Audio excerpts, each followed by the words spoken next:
Rainbow Nation starts here. Reconciliation starts here. Reconciliation, sir. Yes, reconciliation, Jackson. Comrade President, not long ago these guys tried to kill us. Maybe even these 4 guys in my office tried and often succeeded. Yes, I know. Forgiveness starts here too. Forgiveness liberates the soul. It removes fear.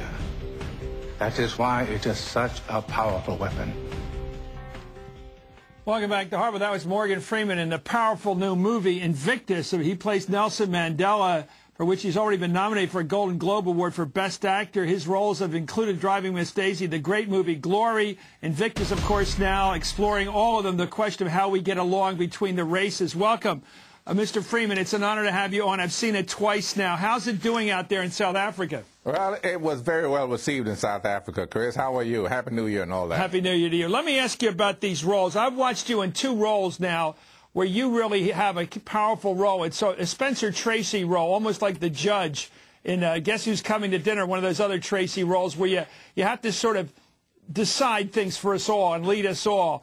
In Glory, you talked about the Civil War, and you were a soldier, an ex-slave fighting in the Civil War, and you were fighting with Denzel Washington, who was a militant guy, and you're talking about race relations. And here you are in this movie talking to a very militant guy, your bodyguard.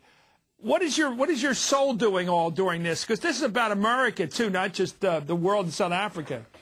Well, you know, there was a belief factor that's very strong there. I think Madiba was absolutely right in his approach to that situation and all situations like that. We have to, if we know we have to live together, then we should be making positive moves in that direction all the time. And what's the role of leaders in all this? Well, I think everybody should go see the movie and take a little lesson from Madiba here. Well, let me ask you about an American, because I know from talking to Clint Eastwood last summer that it was your idea. He directed the film, but it was your idea as an American to go over to South Africa, which has had a tremendous racial history, obviously, with white supremacy all those years. And as an American, go over there with your background in the American South where you live and have chosen to live. What do we have to contribute as Americans on the racial front worldwide? Have we learned a lesson that the world could benefit from, even in our difficult path through racial relations for all these centuries? I think that we do have something to show the world in terms of race relations. We're not done. We're not finished. I don't know if we ever will be finished, but we seem to be way ahead of a lot of other places in the world in that. In terms of going to South Africa, we only went to South Africa to do the movie because it's set in South Africa, and I was anointed by Mr. Mandela to play the role. Otherwise, maybe somebody else should have done it. Let me ask you about what's going on now. When we have these discussions, let's talk about the election of Barack Obama. We're going to have a big MSNBC show next Monday night at 10 o'clock on Martin Luther King's Day. And we're going to talk about how we stand a year into this administration. I know you're not political, but how do you feel as an American a year into this presidency? Has it changed the way we look at black-white relations, just having an African-American president? I think we've stopped looking at black-white relationships by and large.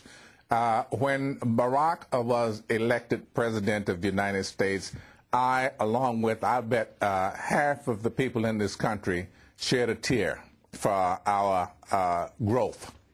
And I think that we're not going to go backwards. I think we're going to continue marching ahead as we're doing. This is a great political time for us, actually.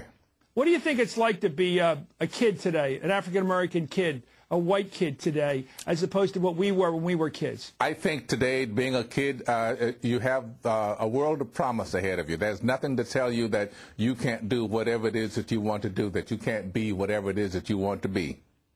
How's this movie going to do? I think it's going to do well. I think this movie is going to have legs, as it were. You know the saying, long legs. Yeah. Like Shawshank Redemption didn't do well at the box office because they pulled it early, but it went on to do quite well. Warner Brothers, I don't think, are going to pull this movie. I think it's going to just sit there and do well over time because the word of mouth is good. Well, they're putting good ads in the paper, too. Nice full-page ads. Mr. Freeman, you're one of my heroes. You are the Spencer Tracy of today, and I appreciate you coming on Hardball. I mean it. Damn it. I mean it when I say things. I'm not acting. I got my own scripts here. And number two, I've seen the movie twice, and I don't tell everybody what to watch, but if you care about this country and you care about how we can get better and you want to see what a leader looks like, go see this movie, and you're going to see Mandela, played by Morgan Freeman. What an inspiration, sir. Thank you for coming on Hardball. I really appreciate it. Thank you, Chris. That was very well said. It's all true, too. It has the advantage of being true. Up next,